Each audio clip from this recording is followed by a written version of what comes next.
Well, Amazon is ceasing operations in Quebec. A spokesperson confirmed to CTV News it will be shutting down 7 operation sites, 2 sorting centers, a fulfillment center, 3 delivery stations, and a station for extra large packages. And this will happen over the next 2 months. 1,700 regular employees and 250 temporary and seasonal workers will be affected.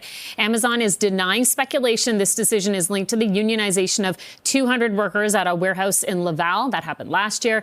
The company says it will return to a third-party model in Quebec supported by small local businesses. So for more on this, let's bring in the president of the Canadian Labour Congress, Bea Brusk. Good morning, Bea. Thank you for your time. Let's start by getting your reaction to this. I mean, this was such a huge announcement yesterday by Amazon. We're talking close to 2,000 employees who will be without a job. What did you think when you heard this?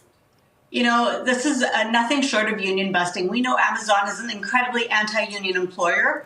Rather than sitting down at a bargaining table and negotiating a fair collective agreement that sets out good wages and working conditions, health and safety of workers, they choose instead to pull up stakes and leave Quebec.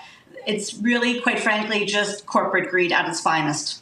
We have heard from Amazon. They're denying that. They say this has nothing to do with the unionization of the 200 or so employees out of Laval. But we have heard from many, including yourself now, saying, no, it is because of the fact that they did unionize just last year.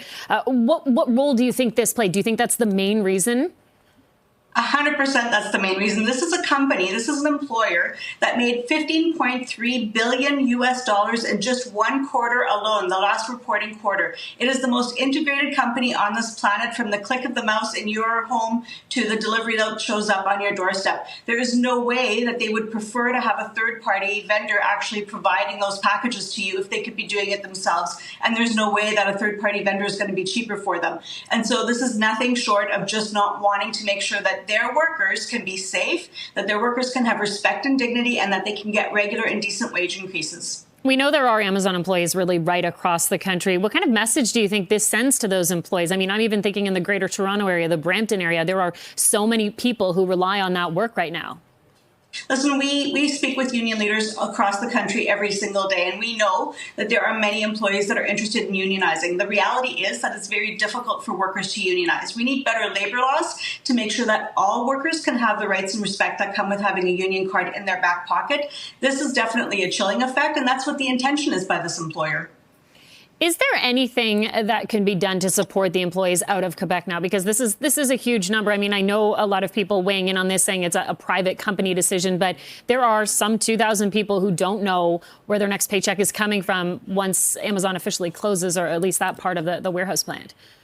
For sure. There are 2,000 lives and families, paychecks at stake here. And so I know that the Quebec government has indicated that they're looking at various different ways to support these workers. It is egregious that, we have to worry about these things when we have a hugely profitable employer choosing to throw these workers out because they want to have a voice at work. It is absolutely disgusting, quite frankly, in this day and age. Do you think they will take any legal action? Is that a possibility here? I'm not so sure what the plans are for that particular union dealing with this particular issue, but everything will be under review, I have no doubt. Okay, certainly very concerning. And again, just the impact of so many people. Bea Brusk is the president of the Canadian Labour Congress, joining us live this morning. Thank you for your time and your thoughts on all of this. We appreciate it.